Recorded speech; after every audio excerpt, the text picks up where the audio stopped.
சீரியல்களின் full எபிசோடுகளை Sun டிவியில் ஒளிபரப்பான உடனே எக்ஸ்க்ளூசிவாக சன் நெக்ஸ்டில் மட்டும் ஃப்ரீயா பாருங்கள். அவனுக்கு கல்யாணம் பண்ணி வைக்கிறதுக்கே முடிவு பண்ண சார், அது பொறுக்கலையாடா உனக்கு? என் பையன் கல்யாணத்துக்கு முன்னாடி உன் பொண்ணு கல்யாணத்தை பண்ணணுங்கிற வெறியிலையும் கெட்ட எண்ணத்திலையும் உன் பொண்ணுக்கு நீ மாப்பிள பாத்திருக்க.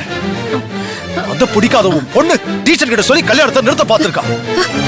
ஆனா நீ நான் தான் தூண்டி விடுறேன்னு என் மேல பழிய போடுற. உன் நெஞ்ச தொட்டு சொல்லுடா, உன் பொண்ணுக்கு கல்யாணம் பண்ணணுங்கிறதுக்காக மாப்பிள பாத்தியா, இல்ல என் பையனுக்கு கல்யாணம் ஆகிறதுக்கு முன்னாடி உன் பொண்ணுக்கு கல்யாணம் பண்ணணுங்கிறதுக்காக மாப்பிள பாத்தியா?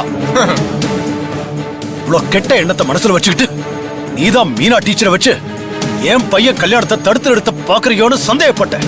ஆனா உன்ன மாதிரி கூப்பிட்டு யார் தூண்டி விட்டாங்கன்னு கேட்கலடா. எதுக்கு பிரச்சனைன்னு விட்டுட்டேன்.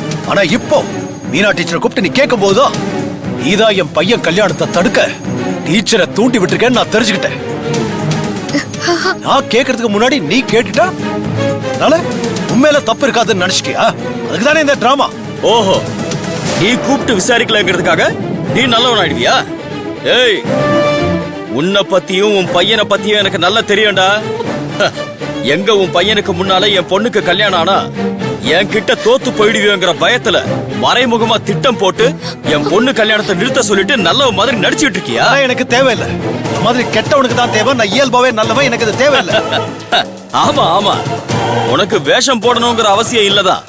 ஏன்னா உடம்பு பூராதான் விஷம் பரவி இருக்க. அதுவே உனக்கு போதும்டா. வேற யாராவது கொஞ்சம் நல்லா இருந்தாலும் அவங்கள பிடிக்காம அவங்க நல்லா இருக்க கூடாதுன்னு விஷத்தை கக்கி அவங்கள அழிக்கணும்னு நினைக்கிறவன் தானடா நீ. இந்த மாதிரி புத்தி எல்லாம் உனக்கு தான்டா இருக்கு, எனக்கு இல்ல. வைத்தறிச்சல் பிடிச்சு போட்டிக்கு கல்யாணம் பண்ணி வைக்கிறேன் அப்பனாடா நீ.